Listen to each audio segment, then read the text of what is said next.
On September the 1st, the Anti-Corruption Foundation released an investigation about Vladimir Medinsky, the head of Russia's delegation in negotiations with Ukraine. NATO's Secretary General once complained to Donald Trump that the Russians sent some weird historian to a meeting who started lecturing about Russia's history from 1250. Oddly enough, our investigation focuses on Medinsky's role as a historian, or more accurately speaking, a propagandist. His story reveals how propaganda narratives are crafted, how Russia's top leadership, cut off from reality, starts believing them, and finally, how this impacts millions of lives in Europe. In Russian politics, Medinsky gained fame as Minister of Culture after Putin's return to the Kremlin in 2012. That's when Russia's regime began morphing from corrupt and authoritarian into a real monster that would seize Ukrainian territories in 2014, unleash waves of repression, kill political opponents,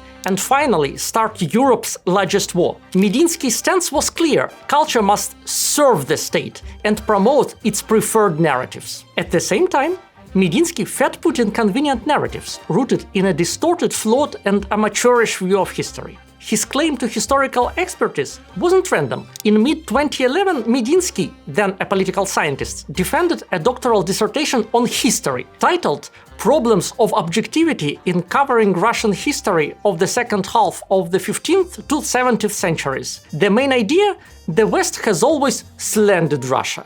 His dissertation, especially given his role as Minister of Culture, sparked a scandal. Professional historians slammed it for glaring methodological errors. Medinsky would take a single episode from foreign writings, compare it to his own view of how it should be, and then judged whether the author was telling the truth. A specialist in that era's Russian history said the dissertation isn't based on modern methods or novelty.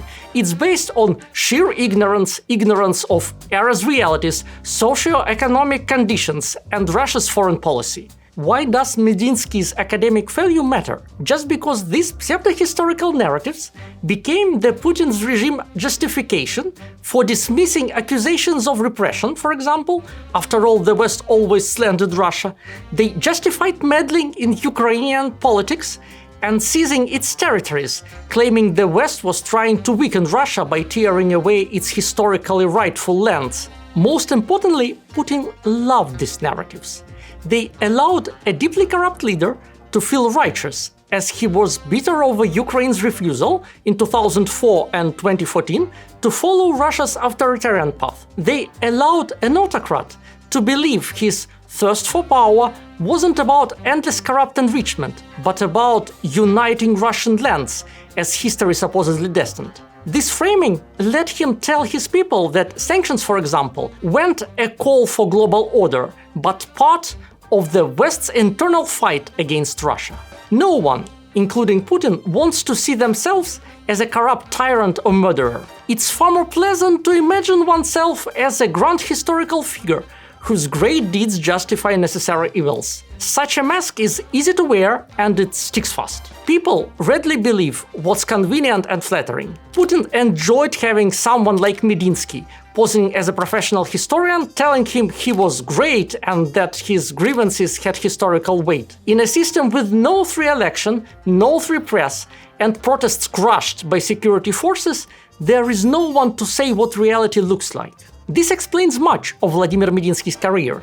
He stayed Minister of Culture for 8 years, despite constant scandals.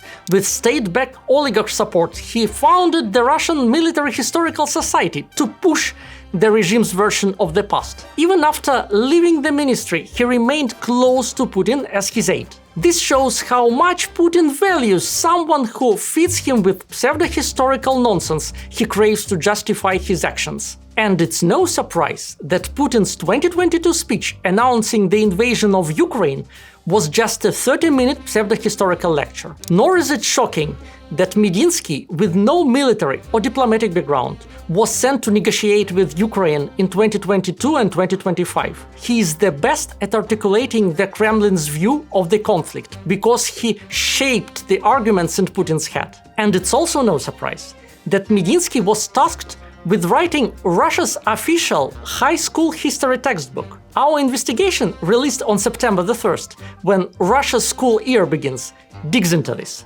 The textbook covers the period from the end of the Second World War to recent events, including the invasion of Ukraine. By law, it's the only textbook allowed, teaching the last 80 years of Russian history, and conducting exams must follow it. Alternatives are banned. Unsurprisingly, like all of Medinsky's work, it's full of blatant propaganda, heavily ideological, and has little to do with history. Our investigation breaks this down, comparing Medinsky's textbook to ones from 2002 and 2013.